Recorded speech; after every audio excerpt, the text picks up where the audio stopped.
கொழும்பு பங்கு சந்தையில் இன்று என்ன நடந்தது?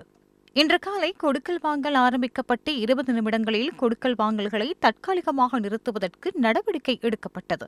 சில மணித்தியாலங்களுக்கு பின்னர் இன்றைய தினத்திற்கான வர்த்தக நடவடிக்கைகள் முழுமையாக நிறுத்தப்படுவதாக கொழும்பு பங்கு சந்தை அறிவித்தது. மேற்கோள் ஆரம்பம். சந்தை மூடப்பட்டுள்ளது. சந்தை பங்குதாரர்களின் கோரிக்கைகளுக்கு அமைய நியாயமான மற்றும் முறையான சந்தையை உறுதிப்படுத்தும் நோக்கில் பிணையங்கள் மற்றும் பரிவர்த்தனை ஆணைக்குழுவுடன் கலந்தாலோசித்து கொழும்பு பங்குச்சந்தையை இன்றைய தினம் மூடுவதற்கு தீர்மானிக்கப்பட்டுள்ளது. முன்னதாக அறிவிக்கப்பட்டவாறு சந்தை நிறுத்தப்படுவதற்கு முன்னர் இன்று மேற்கொள்ளப்பட்ட அனைத்து தருவித்தற் கட்டளைகளும் மற்றும் கொடுக்கல் வாங்கல்களும் ரத்து செய்யப்பட்டுள்ளன. வர்த்தகம் வழக்கம் போன்று நாளை மீண்டும் ஆரம்பமாகும். மேற்கோள் நிறைவு. இவ்வாறான நிலைமை ஏற்பட காரணம் என்ன? இது குறித்து கொழும்பு பங்கு சந்தை இன்று பிற்பகல் விளக்கமளித்தது. மேற்கோள் ஆரம்பம். இன்று காலை மேற்கொள்ளப்பட்ட வெல்த் ட்ரஸ்ட் செக்யூரிட்டிஸ் லிமிடெட் நிறுவனத்தின் சில கொடுக்கல் வாங்கல்களின் விலைகள் முறையற்றதாக காணப்பட்டன. இது முதலீட்டாளர்களின் கொள்வனவு சக்தியை பாதித்துள்ளதால் நியாயமான மற்றும் முறையான சந்தையை உறுதிப்படுத்துவதற்காக கொழும்பு பங்குச்சந்தை நிறுத்தப்பட்டது. மேற்கோள் நிறைவு. உண்மையில் நடந்தது என்ன? திரைசேரி உண்டியல்கள் மற்றும் பிணைமுறை உள்ளிட்ட அரசு பிணையங்கள் சந்தையில் முதல்நிலை வணிகராக செயற்படும் வெல்த் ட்ரஸ்ட் செக்யூரிட்டிஸ் லிமிடெட் கடந்த டிசம்பர் 17 கொழும்பு பங்கு சந்தையில் ஒரு நிறுவனமாக பட்டியலிடப்பட்டது. நிறுவனத்தின் பங்குகளில் 5.84% 71 மில்லியன் சாதாரண பங்குகளை சந்தைக்கு விடுவிப்பதாக அவர்கள் அறிவித்திருந்தனர். இந்த புதிய நிறுவனத்தின் ஆரம்ப பங்கு பொது வழங்கல் நடவடிக்கை இன்று இடம்பெற்றது.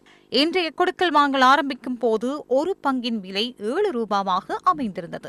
வர்த்தகம் ஆரம்பிக்கப்பட்டு சுமார் 20 நிமிடங்களில் ஒரு பங்கின் விலை 25,000 ரூபாய் வரை அதிகரித்தது.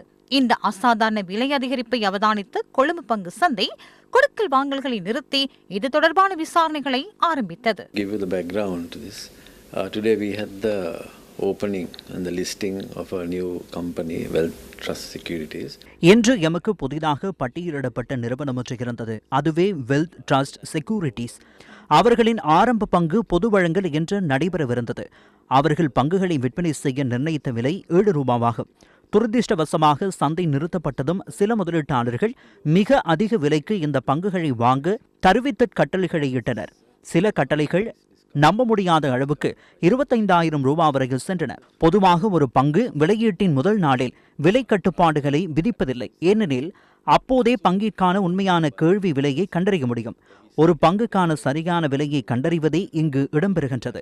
ஆகவே விற்பனை மற்றும் கொள்வனவுக்கு தகுந்த விலை கொடுக்கல் வாங்கல்கள் மேற்கொள்ள நாம் சுதந்திரம் வழங்கியுள்ளோம். ஆனால் இந்தளவு ஆபத்தான பெறுமதியில் பங்குகள் முன்பதிவு செய்யப்படும் என நாம் ஒருபோதும் எதிர்பார்க்கவில்லை. சந்தை திறக்கப்பட்டதை அடுத்து வழமை போன்று அதன் செயற்பாடுகளை நாம் கண்காணித்தோம். இதன்போது அசாதாரண முறையில் விலை அதிகரிப்பதை நாம் கண்டோம்.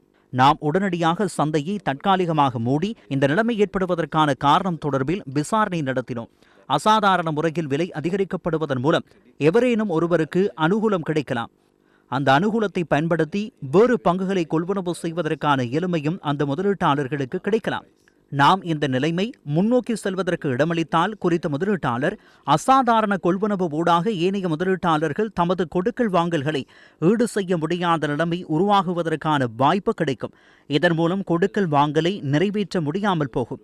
இதனை தவிர இத்தகைய சந்தர்ப்பத்தில் சந்தையூடாக பாரிய கொடுக்கல் வாங்கல் இடம்பெறலாம். பங்கு சந்தையை ஒழுங்குபடுத்தும் பிணையங்கள் மற்றும் பரிவர்த்தனை ஆணைக்குழு என்ன கூறுகின்றது? என்ன நடந்தது என்பதை கண்டறிய இதனை நாம் கண்டிப்பாக விசாரணை செய்ய வேண்டும். சந்தையை விரைவில் திறப்பதற்கு நாம் எதிர்பார்க்கின்றோம். அதுவே தற்போதைய தேவையாகும். தற்போது அனைத்து அறிக்கைகளும் விடுக்கப்பட்டுள்ளன. என்ன நடந்தது என்பதை ஏற்கனவே முதலீட்டாளர்கள் அறிவார்கள். நாமும் அறிவித்துள்ளோம். குழப்பமடைய தேவையில்லை. அதுவே இந்த நேரம் செய்ய வேண்டிய சிறப்பான விடயமாகும். நாம் விசாரணை நடத்த வேண்டும். அதனை நாம் பாரதூரமான விடயமாக கொள்கின்றோம். ஏற்கனவே எமக்கு சில விடயங்கள் தெரிய வந்துள்ளன. இது தொடர்பில் நடவடிக்கை எடுப்பதற்கான நடைமுறை காணப்படுகிறது. நாம் தற்போது அனைத்து தரவுகளையும் திரட்டி அவற்றை ஆய்வு செய்ததன் பின்னர் எம்மால் ஒரு தீர்மானத்திற்கு வர முடியும்.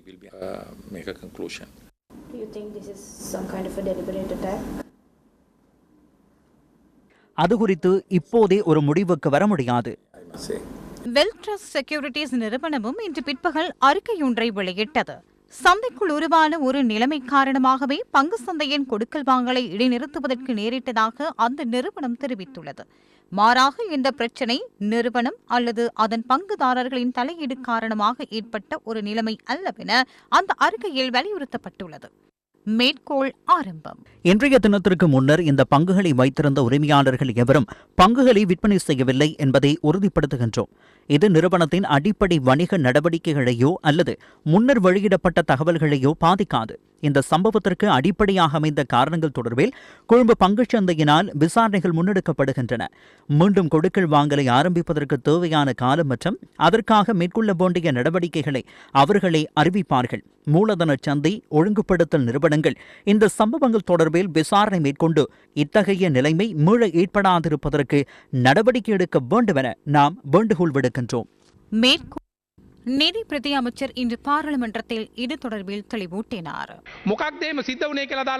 என்ன நடந்தது என்பது குறித்து உரிய விசாரணை நடத்தப்பட்டு வருகிறது. அதன் அடிப்படையில் எவரேனும் தவறு செய்திருந்தால் அல்லது பிரச்சனையை உருவாக்கியிருந்தால் அவர்களுக்கு எதிராக நடவடிக்கை எடுக்கப்படும். ஆனால் கடந்த காலங்களில் கொழும்பு பங்குச்சந்தை எவ்வாறு ஒரு சூதாட்ட களமாக மாற்றப்பட்டது என்பதனையும் பம்ப் அண்ட் டம்ப் தந்திரோபாயங்களை பயன்படுத்தி இலங்கையில் இருந்த பல அரசு நிறுவனங்களின் நிதிகளை அளித்த நிலைமையுடன் தொடர்புடைய குழுக்களே இவ்வாறான கலந்துரையாடல்களை முன்னெடுக்கின்றன என்பது எமக்கு தெரியும்.